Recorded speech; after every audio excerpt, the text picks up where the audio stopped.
Em 1998, uma nova empresa foi fundada. Sua missão seria organizar a informação mundial e fazer com que fosse universalmente acessível e útil. Ela estima que precisará de 300 anos para atingir seu objetivo.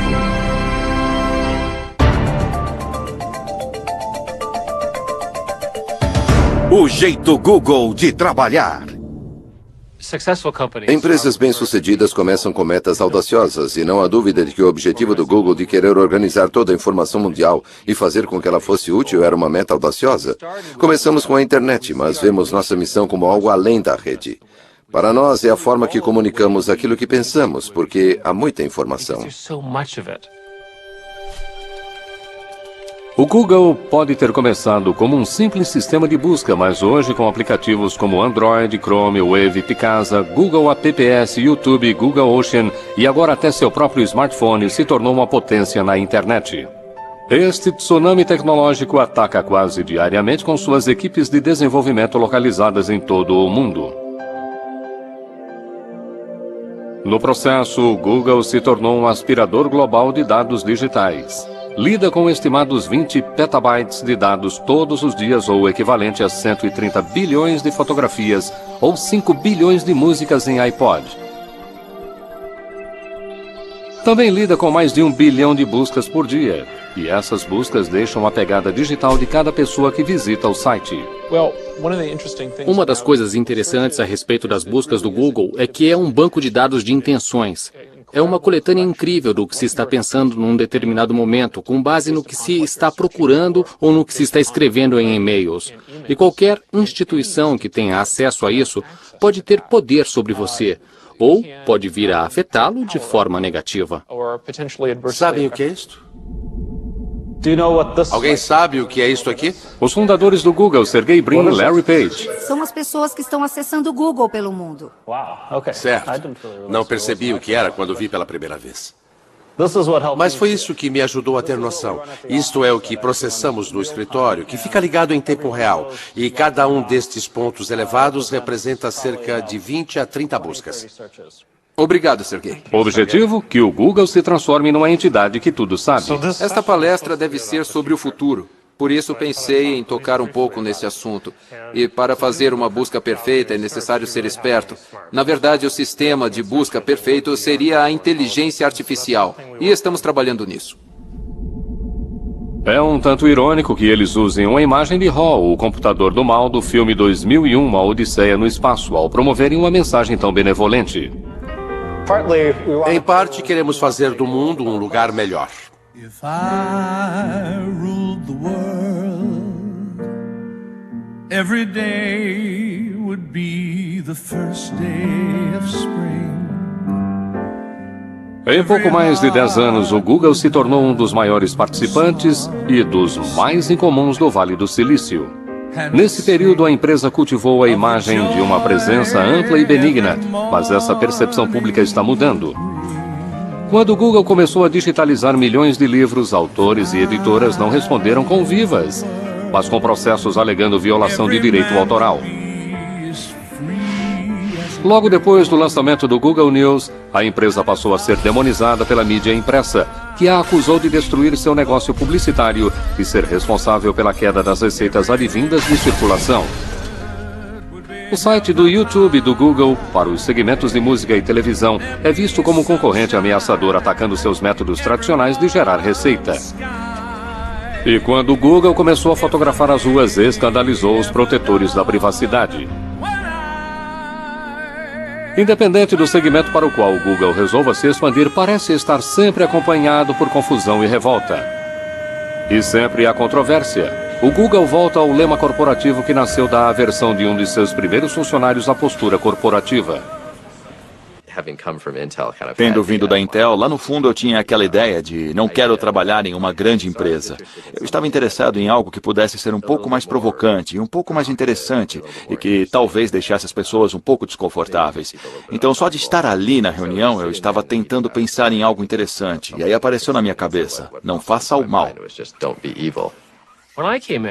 Quando entrei, pensei que era uma piada, que era apenas uma forma de fazer marketing dentro da empresa.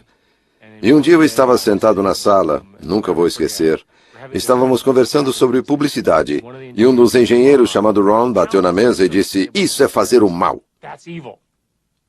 De repente a conversa parou. Foi como se todo mundo tivesse pulado da cadeira e se escondido embaixo da mesa. E aí a conversa se concentrou em se aquela mudança em particular era positiva ou negativa para os usuários. Acabamos não fazendo a alteração por esse motivo. Não é um lema ruim, mas está mal colocado, porque está ficando cada vez mais difícil dizer que alguém não faz o mal. Se pensarmos no escopo das diferentes atividades em que os provedores de serviço estão envolvidos, não é mais só busca. Palo Alto, Califórnia. O sistema de busca Google nasceu no berço de inovação tecnológica que era o Departamento de Ciência da Computação da Universidade de Stanford. Larry Page e Sergey Brin se conheceram como estudantes de doutorado em 1995. Eles tinham muito em comum. Os pais dos dois eram professores universitários e as mães dos dois eram cientistas. Nasceram em 1963 e ambos cresceram com computadores e adoravam tudo que se relacionasse com eles. Nosso programa de doutorado é muito seletivo, mas não pensei quando os vi pela primeira vez. Uau! É a pessoa mais inteligente que já conheci. Héctor Garcia Molina foi um dos orientadores de Sergey Brin, trabalhando com ele em alguns problemas de mineração de dados. O que me chamou a atenção no Sergey foi a sua idade. Ele entrou aqui como doutorando aos 19 anos. Essa era a primeira coisa que chamava a atenção ao vê-lo. Era um rapaz muito jovem que sabia muito e era muito inteligente. Sergey Brin nasceu na Rússia, foi um prodígio da matemática que amava nadar e fazer ginástica. Larry Page foi um inventor buscando mudar o mundo. Em algum momento, não sei exatamente quando, eles se conectaram e começaram a trabalhar juntos no sistema de busca. Eles criaram seu sistema de busca inicial usando computadores prontos e tiveram que implorar para que a universidade emprestasse alguns computadores. Depois de estourarem o limite do cartão de crédito, conseguiram algumas soluções engenhosas para suas finanças limitadas. Larry, então, descobriu que ficaria mais barato se comprassem os discos individuais sem os cases. E montaram suas próprias máquinas, conseguindo mais capacidade de armazenamento pela mesma quantia. Com uma estrutura feita de blocos de construção de brinquedo e o molho secreto de algoritmos que chamavam de Backrub, eles montaram um novo sistema de busca revolucionário. Era imediatamente perceptível que a ordenação das páginas era significativamente melhor do que aquela fornecida pelo Alta Vista. Em meados de 1990, o Alta Vista, assim como a maioria dos outros sistemas de busca, olhava apenas o texto, classificando os resultados com base em quantas vezes uma palavra-chave aparecia.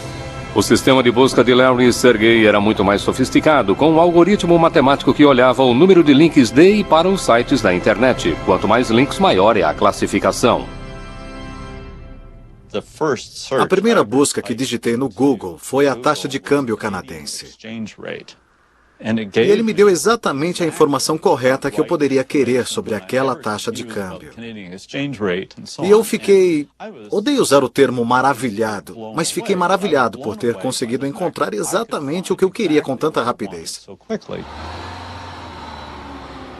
Acho que perceberam que um projeto de pesquisa de universidade não lhes daria o escopo e a escala necessários para que o sistema funcionasse. Então disseram, vamos tirar uma licença, vamos sair, montar uma empresa, deixá-la funcionando e aí voltamos para terminar a pesquisa. Larry e Sergey preparavam-se para deixar Stanford para dar início à sua empresa de sistema de busca registrada como Google, grafia errada de um termo matemático para um seguido de 100 zeros. Enquanto isso, continuaram participando do programa de ciência da computação. Me apresentaram um trabalho que já tinham feito no sistema de busca e, devido aos meus interesses, eu queria fazer parte daquilo. O Google ganhou seu primeiro funcionário, Craig Silverstein, um colega do doutorado. Éramos os três no começo e parece que durante uma eternidade fomos só nós. Nós nos importávamos muito com a adequação à cultura.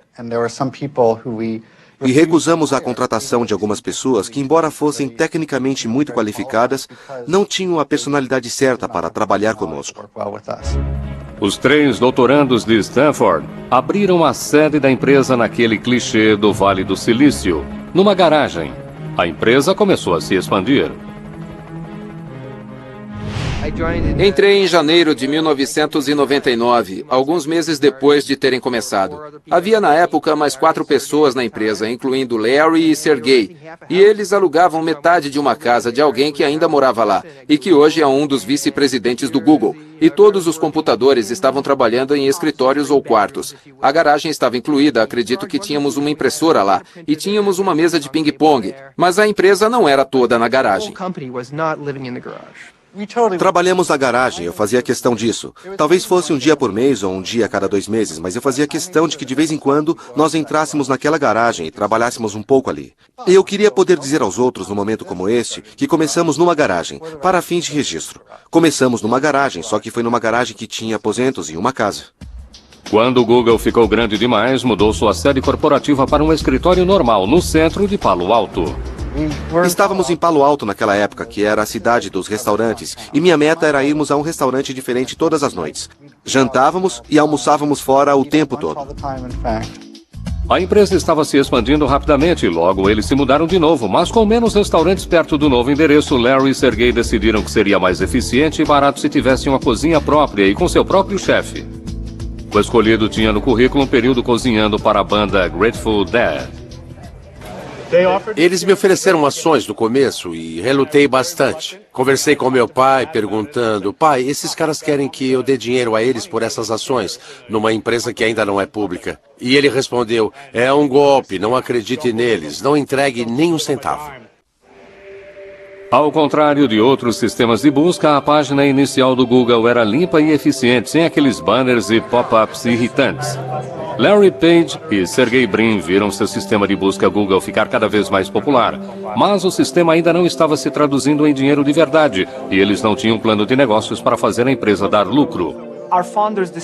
Nossos fundadores decidiram que não aceitaríamos publicidade pelo tempo que fosse possível. Porém, acho que a ideia brilhante veio quando dissemos: olha, por que não mostramos anúncios que são baseados em texto e que não têm aquelas imagens em movimento ou distrações? Com base na busca, o Google forneceria anúncios simples para que as pessoas clicassem neles.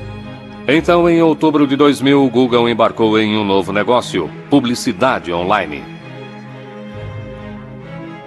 Quase imediatamente o dinheiro de publicidade começou a entrar e os investidores de capital pressionaram Larry e Sergey. Eles queriam um presidente experiente para administrar a empresa. Larry e Sergey escolheram um experiente veterano do mundo tecnológico, Eric Schmidt. Eric administrou com sucesso a desenvolvedora de software Novell e também havia trabalhado na Sun Microsystems. Mas talvez o que fosse mais importante para os fundadores era que Eric compartilhava com eles uma base como engenheiro de ciência da computação unido a um forte impulso empresarial. O Google adotou a posição de que a criatividade vem de empresários individuais envolvidos na empresa, que geralmente têm uma ideia, mas não têm tempo de trabalhar nela. Então inventamos um conceito chamado de 20%, e todos os técnicos da empresa devem, estimulados por nós, dedicar 20% do seu horário de trabalho em coisas que eles acham interessantes e não em coisas que nós achamos interessantes. O funcionário número 23, Paul Buchheit, foi o criador do lema "Não faça o mal". Também foi um engenheiro que em apenas um dia criou o Gmail, um programa de e-mail usado internamente pelos Googlers. Houve muita objeção a sequer dar andamento ao Gmail para começo de conversa. Mas um dos pontos principais foi que não era possível ganhar dinheiro com e-mail. Então essa ideia ficou flutuando e pensamos em fazer publicidade dirigida. Por exemplo, você recebe uma mensagem sobre uma viagem de esqui e receberá um anúncio de equipamento de esqui ou luvas ou algo assim. Ele decidiu tentar escrever um código para ver se era possível para os computadores do Google varrer as mensagens do Gmail e apresentar um anúncio adequado. Quando cheguei no dia seguinte, o pessoal estava muito inquieto e não de uma forma totalmente positiva. Teve gente que achou que era uma péssima ideia.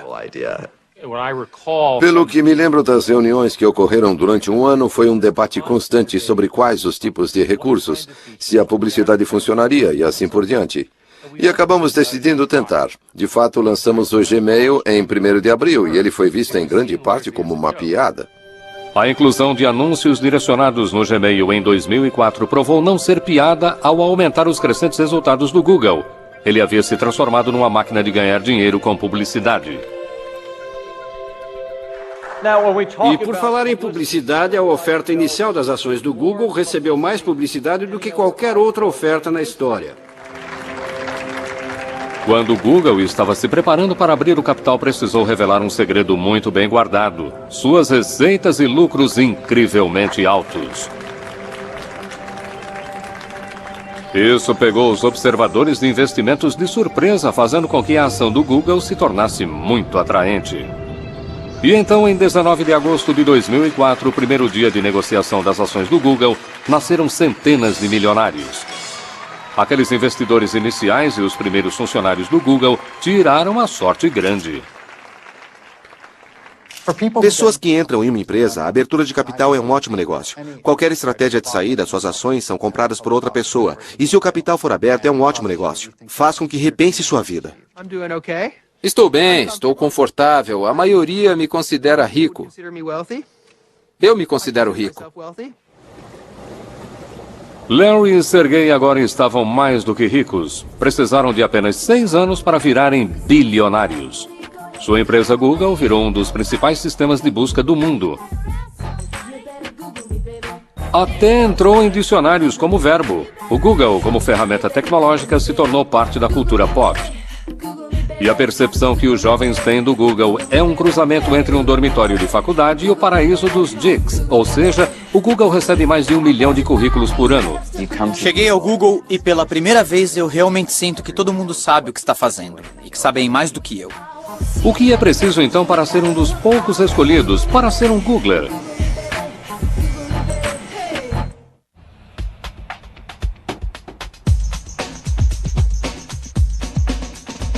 O Google PAX, como é conhecido pelos Googlers que o habitam, é montado de forma a fazer com que se sinta o melhor e mais brilhante. E que merece aquelas refeições incluídas, o serviço de massagista subsidiado, a lavanderia gratuita, assim como o barbeiro sobre rodas.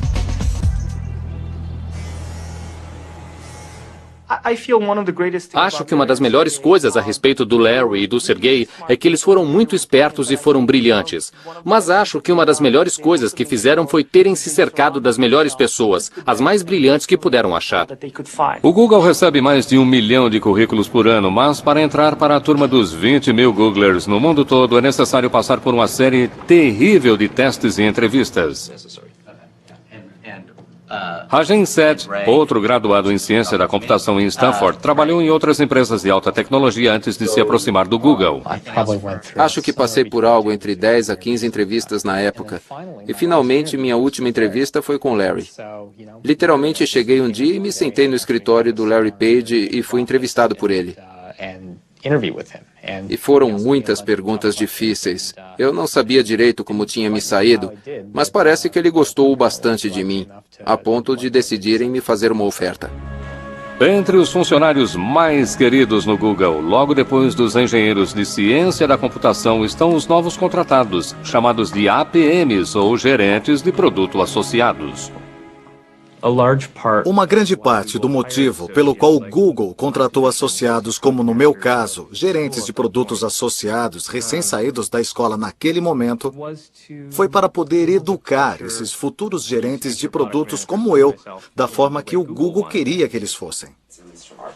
A maioria é de jovens recém-formados, com notas incrivelmente altas e recebem muita responsabilidade e autoridade no começo de sua carreira. Não estamos priorizando isso agora, mas não achamos que será possível substituir a página inicial desde o primeiro dia. Dentre a safra mais recente dos APMs está um canadense, Jeff Harris. A minha função aqui, que é de gerente de produto associado, é meio que projetada para pessoas que têm base técnica, mas não estão necessariamente codificando no dia a dia. No final das contas, meu trabalho é fazer a comunicação com os engenheiros que fazem a codificação o tempo todo e verificar se todos eles estão trabalhando juntos para o mesmo objetivo. Eu acabei de fazer 22 anos. Acho que a maior surpresa de se trabalhar no Google é como são abertos a respeito de tudo que estamos fazendo. Eu posso olhar no nosso site interno e ver detalhes de todos os projetos que estão sendo feitos, e isso é ótimo do ponto de vista organizacional. Embora o Google possa ser altamente transparente internamente, como muitas das outras grandes empresas de alta tecnologia do Vale do Silício, é extremamente sensível sobre o que pode ser mostrado a quem é de fora. Seja o código nas telas dos monitores ou os rabiscos nos quadros brancos que parecem estar em todos os lugares. Gostamos de ter quadros brancos em todos os cantos e a razão para isso é alimentar a criatividade. É possível desenhar coisas, comunicar ideias e trabalhar com outras pessoas naquela ideia. É possível publicar de forma programada a liberação ao mesmo tempo ou não? Sim. Então, muitas vezes, as pessoas pegam o celular e tiram uma foto do quadro branco, enviam isso por e-mail e elas acabam fazendo parte das notas da reunião. Além dos quadros brancos e barracas de comida espalhados, o outro aspecto incrível dos escritórios do Google é a ausência de papel. Operamos praticamente sem usar papel. Uma das coisas que fizemos aqui no Google é que os usuários têm laptops que levam consigo para as reuniões a que comparecem. As anotações são feitas de forma eletrônica para que possam ser instantaneamente compartilhadas com as pessoas. Um apetite insaciável para o que é novo e inovador, cobrindo um amplo espectro de tecnologias, significa que o Google está constantemente começando. É claro que nem tudo é inventado no Google. Também temos equipes procurando novas tecnologias em pequenas empresas que podemos escolher, que podemos comprar e que se beneficiarão da estrutura do Google. Com bastante dinheiro e ações à sua disposição, o Google pode comprar empresas pelas quais se interesse. Foi assim que o YouTube se tornou um produto Google, assim como o Google Earth e o Picasa, assim como o programa de processamento de texto baseado na web chamado Writely. Writely era um processador de texto no navegador. Você o acessa como um site normal e trabalha. O Google nos percebeu porque recebemos muita divulgação. O Google comprou o Writely e contratou os seus fundadores para ajudar a desenvolvê-lo. Minha experiência foi como uma criança que está fazendo pequenos barcos de papel em um riachinho qualquer, e estava ótimo e divertido. Aí um ricaço passa por ali e diz: rapaz, está ótimo, pega esse monte de placas grossas e um exército de soldadores e quero que construam uma esquadra de navios de batalha. O Writely foi modificado para o Google Docs, um processador que tira os dados do computador pessoal para os servidores do Google. É meio estranho e esquisito. Sou definitivamente um cara de barba grisalha. Tenho 42 anos, não que seja tão velho, mas aqui estou na parte superior da faixa etária. Há muitos engenheiros jovens aqui.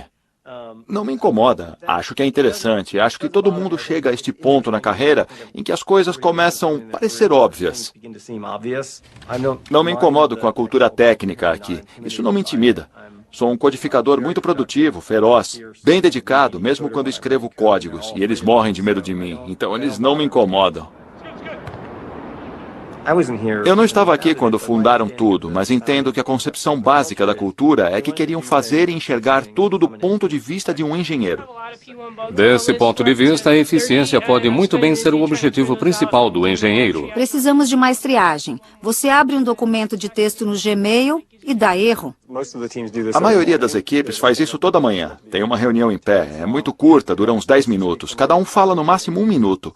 O lápis é a concha do Senhor das Moscas, lembra disso? Quem está com o lápis está com a palavra. É por isso que foi uma reunião muito eficaz e levou apenas 5 minutos para contarmos para a equipe tudo o que está acontecendo. Outra reunião em que os membros da equipe do Google Docs precisam discutir problemas ocorre durante a caminhada Writely semanal. Acho que é interessante tentar fazer coisas importantes para mudar o mundo. Acho que é por isso que gosto de estar no Google.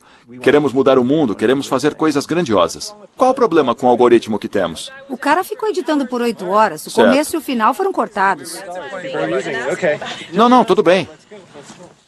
Temos que lidar com dezenas de milhões de usuários, grandes centros de dados e grandes máquinas e grande engenharia. E é muito legal.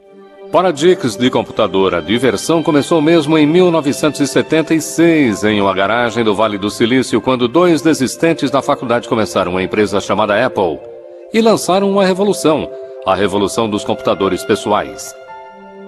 O poder do computador pessoal cobriu milhões de lares e escritórios em todo o mundo e mudou tudo. Mas agora, após mais de 1/4 de século se insinuando em nossas vidas, o computador perdeu quase todo o seu brilho mágico. O Google está de olho na criação de outra revolução ao eliminar a necessidade de computadores pessoais. Ele quer colocar o máximo de dados que for possível em seus próprios servidores. Uma das coisas que acho subestimada é que desde o começo, já em Stanford, eles eram ótimos em minimizar o custo de montar sistemas computacionais. E continuaram com essa capacidade de gerar imenso poder computacional a custos relativamente baixos.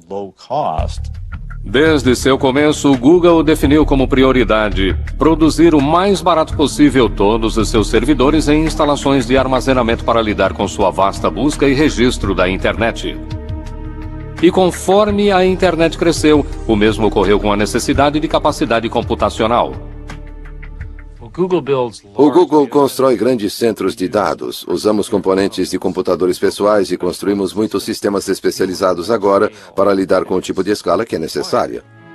A escala está no coração do Google. Não apenas o Google tem acesso a poder computacional quase infinito, mas o que talvez valha mais é o fato de ter acumulado uma coleção incrível de dados.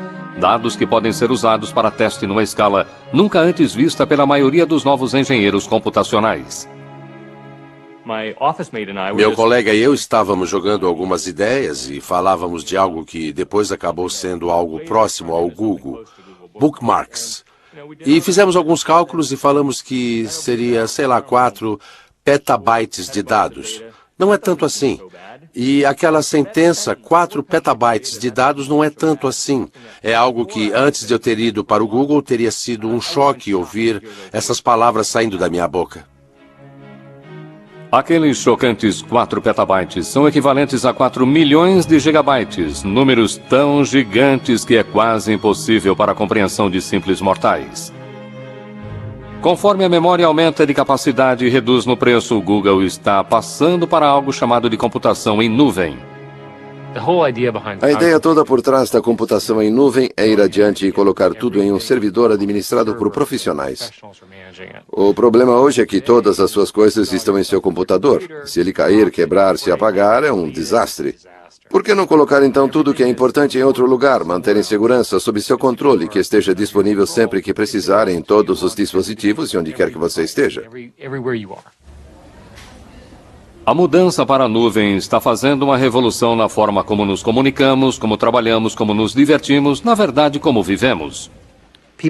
As pessoas imaginam o que aconteceria a informações que são minhas exclusivas, meus registros bancários, meu histórico de saúde, seja lá o que for, mas que eu não controlo. Estão sentadas lá em algum lugar. E preciso confiar que quem esteja cuidando delas não as use para algo indesejável.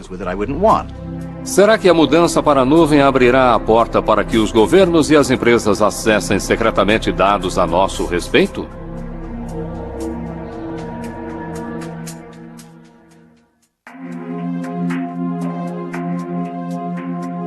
Se os dados digitais de todos forem passados para as nuvens computacionais, onde é que essas nuvens ficarão? Uma delas tocou o sopé das montanhas Blue Ridge, na Carolina do Norte. Este já foi o centro da produção moveleira americana. Aí, na década de 1980, o trabalho barato do exterior acabou com os empregos, deixando para trás uma economia devastada e uma quantidade incrível de eletricidade ociosa. Acontece que os centros de dados computacionais são consumidores vorazes de eletricidade para alimentar os servidores e resfriar vastas quantidades de água usada para refrigeração. A cidade de Lenoir tinha bastante de ambos, e aí, no final de 2005, o Google chegou, mas veio coberto por sigilo. Do ponto de vista do Google, pelo menos como eu entendo, foi que aquela corrida para construir esses centros de dados é tão intensa e a informação, pelo menos da forma como eles veem, é tão exclusiva que eles não queriam que nenhum de seus concorrentes soubesse o que estavam fazendo. T.J. Hoare é advogado e vereador do município de Lenoir e esteve envolvido nas negociações a portas fechadas com o Google.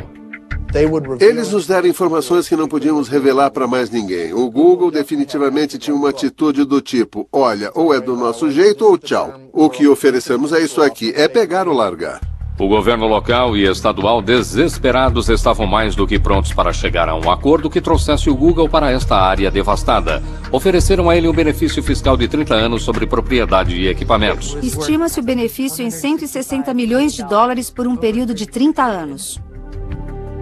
Destes armazéns digitais, cujo custo se estima em 600 milhões de dólares cada, sai um fluxo contínuo de dados. Aqui estão os e-mails, as fotografias, as músicas, os vídeos, os mapas e as buscas que fizeram do Google uma potência de coleta de dados. O Google não divulga quantos centros de dados possui em todo o mundo, mas os rumores são de que há 3 dúzias deles no mundo todo. Todos conectados digitalmente e todos firmemente plantados no solo. Mas isso pode mudar. O Google registrou uma patente para construir centros de dados no mar aberto. Alimentados pelas tecnologias mais recentes de aproveitamento da energia das ondas, os servidores do Google ficariam em balsas. A expectativa é que esses servidores marítimos seriam muito mais baratos e certamente não haveria impostos sobre imóveis e propriedades a pagar. Ainda precisam construir um modelo que funcione, mas o Google é uma empresa que gosta de se mover rapidamente quando se trata de tecnologia de ponta. Porém, o Google não teve pressa quando se tratou de abrir um escritório na China. O crescimento no uso da internet na China é incrível. Até 2009, seus usuários de internet ultrapassaram toda a população dos Estados Unidos.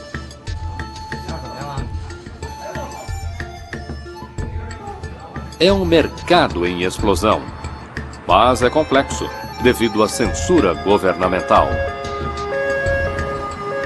Demoramos a entrar na China. O motivo era a nossa preocupação com algumas leis sobre conteúdo. Para o Google abrir escritório na China, ele teve que concordar em bloquear certos sites de seus resultados de buscas. O governo chinês decide quem passa pelo firewall chinês. Para administrar o Google na China, eles chamaram Kai-Fu Lee, executivo sênior da Microsoft, que havia sido responsável por suas operações naquele país em 2005. Kai-Fu Lee se viu no papel de um Nuggler, como os novos Googlers são chamados. Quando entrei no Google, usei a palavra choque para descrever o que eu senti.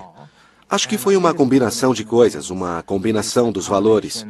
A empresa era jovem e feliz.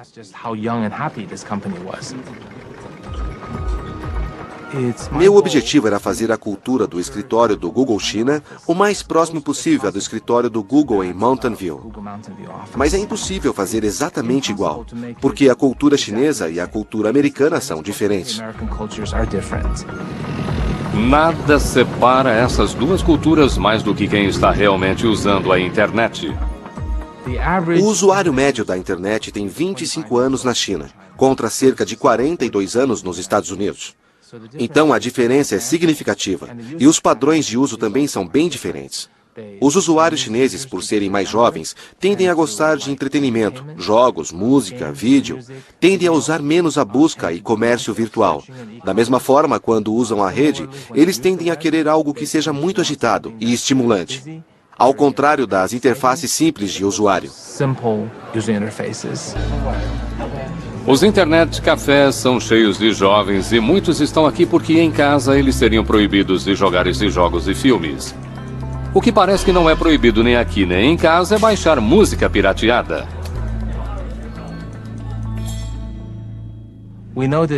Percebemos que a maioria dos usuários chineses na internet baixam música pirateada ou sem licença por meio de outros sistemas de busca, e que isso se tornou um hábito. Acho que a maioria dos usuários acredita que tem direito de fazer isso.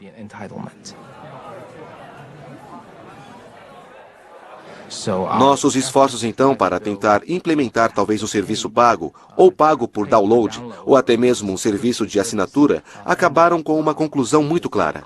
Nunca daria certo. Um engenheiro do Google e um gerente de produto usaram seus 20% para gerar o Google Music, um programa gratuito para baixar músicas que tem o apoio das principais gravadoras. Esperamos encontrar a fórmula que seja não somente bem-sucedida, popular, mas também lucrativa para as gravadoras, nossos sócios e para nós. Embora o governo chinês pareça tolerar a pirataria de música, parece ter menos paciência com o Google e recentemente o acusou de divulgar pornografia. O Google é registrado na China, por isso precisamos seguir as leis chinesas. Qualquer lei. Nossos funcionários são cidadãos chineses. Eles precisam seguir as leis chinesas onde quer que trabalhem. Seguir as leis chinesas significa que as buscas do Google digitadas na China para assuntos como Falun Gong, independência do Tibete ou protesto na Praça Tiananmen produzirão resultados bem diferentes daqueles que aparecem nas telas fora da China. E foi assim que operou por 4 anos, quando em janeiro de 2010, o Google anunciou que parou de censurar os resultados da busca devido a um grande ataque cibernético originado na China, cujo alvo foi a propriedade intelectual do Google e as contas de Gmail de ativistas chineses de direitos humanos. Embora a China insista que suas leis devem ser obedecidas, o Google avisou que se as conversas fracassarem com o governo chinês para operar um sistema de busca sem filtros, ela terá que fechar as operações naquele país. Porém, não houve conversa com o governo dos Estados Unidos quando, logo após o 11 de setembro de 2001, foi aprovada a legislação que lhe deu autoridade ampla de vigilância, permitindo acesso inédito às pegadas digitais das pessoas. E esses poderes são muito amplos agora. Vão desde o acesso a relatórios de crédito de indivíduos até acesso a seus dados de comunicações. Até chegar a ser capaz de enviar uma carta para qualquer detentor de dados e dizer: por favor, revele todas as informações que possuir sobre esta pessoa, sem dizer nada para elas. E não pode contar a ninguém. Essa é a ideia de uma Carta de Segurança Nacional. No Centro de Privacidade Eletrônica, em Washington, D.C., o diretor Mark Rothenberg está preocupado com as novas informações digitais que estão migrando para as nuvens dos centros de servidores computacionais. Não estou dizendo que o governo não deva ter acesso às informações em circunstâncias adequadas. Na verdade, em algumas instâncias, é vital perseguir atos errados e investigações criminais. Mas precisamos de supervisão, precisamos de responsabilidade, precisamos de transparência. E o problema com a computação em nuvem é que será muito mais fácil para o governo entrar neste tipo de vigilância de forma secreta, sem que as pessoas saibam que suas informações pessoais, seus registros comerciais estão sendo acessados. Pedi a pessoas no Google que me informassem quantos mandados e liminares recebiam todos os meses. Não era preciso dizer mais nada. Não precisavam dizer do que tratam todos os mandados ou liminares. Só um número. Quantos recebem? Mas eles não gostaram dessa sugestão e rejeitaram logo de cara. Conforme a jamanta do Google continua digitalizando tudo que encontra pelo caminho, ela acumula novos partidários. A cidade de Washington, D.C., optou por se libertar do Microsoft Office e mudou para um conjunto de aplicativos Google. A oferta do Google de uma vida mais barata, mais segura e mais colaborativa em sua nuvem se mostrou atraente demais para rejeitar. A questão da confiança é central em toda a nossa marca. Se o Google quisesse violar a confiança de alguém, a imprensa acabaria conosco e as pessoas não divulgariam suas informações, deixariam de fazer buscas, nossa receita cairia. Seria então terrível para a nossa empresa e para as pessoas. Essa questão é levada muito a sério. Há quem não confie nesse altruísmo ingênuo de que estamos realmente tentando fazer produtos para melhorar os usuários. Há quem veja segundas intenções, que estamos tentando controlar o mundo ou sei lá o que pensam. Mas o que eu posso dizer? Ainda pensamos como universitários. Não pensamos dessa forma. Mas o Google também precisa se preocupar com um grupo de jovens empresas prontas a mudar o mundo da busca. Descartando o modelo original do Google de um sistema de busca concentrado em dados, elas estão abordando a busca de outro ângulo. Elas querem reunir o poder do que se conhece como sabedoria dos amigos. Acho que é isto que vai definir os próximos vários anos do que será a internet e o mundo. Por que alguns dos principais proponentes da busca social são ex-Googlers prontos e dispostos a desafiar seus ex-patrões?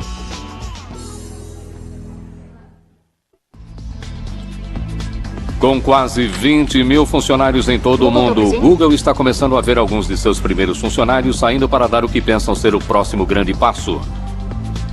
Em um bairro simples de São Francisco, uma jovem empresa da área de internet tem bastante DNA corporativo do Google. Vários de seus fundadores são ex-Googlers, mas sua empresa, Aardvark, deseja ir além do Google e transformar a busca em si. Gostamos de chamar de busca social. O conceito é o de que está procurando pela pessoa certa no momento. E você não quer saber da vida dessa pessoa. Você só quer interagir com ela, porque ela sabe de algo que vai ajudá-la naquele momento. Às vezes não está escrito em um site, mas alguém pelo mundo sabe a resposta. E todos nós temos redes sociais. A Advac é basicamente um utilitário que lhe dá acesso a isso. Mais adiante, em um centro industrial insípido no Vale do Silício, há outra empresa de rede social com sua própria lista impressionante de ex-Googlers, inclusive Paul Buchheit, que é conhecido e talvez odiado por ter cunhado o lema do Google, não faça o mal. Sua minúscula empresa chamada FriendFeed está desenvolvendo um novo serviço de rede social que compartilha e acompanha os que os amigos estão ouvindo, lendo e postando na rede. Nenhum de nós sabe o que vai acontecer em seguida, mas acho que este é exatamente o lado bom de uma nova empresa. Numa grande empresa, posso prever facilmente o que vai acontecer no ano seguinte. Numa empresa nova, ninguém faz ideia do que vai acontecer em seguida. No próximo ano, você pode ser um sucesso incrível ou um fracasso. O Google estava acompanhando o FriendFeed para uma possível aquisição, mas antes de chegar ao seu segundo ano de vida, o FriendFeed foi engolido pelo fenômeno da rede social Facebook, por $50 milhões, segundo dizem. O Facebook, fundado por um desistente de Harvard em 2004, passou por crescimento explosivo e representa um verdadeiro desafio ao Google, ao mesmo tempo em que atrai um surpreendente número de ex-Googlers. Acho que sair do Google e optar por vir para o Facebook só demonstra como estou compelido e convencido da importância da missão do Facebook. O Facebook e o Twitter são atualmente as redes sociais mais usadas e eles perceberam que essas recomendações, baseadas em amigos, é uma forma de busca muito distante dos algoritmos e cálculos frios do Google. Para a maioria das pessoas fora da engenharia, o mundo trata de relacionamentos, trata de se conectar com outras pessoas, e nisso realmente o Facebook é o próximo passo da evolução do que realmente importa do ponto de vista tecnológico.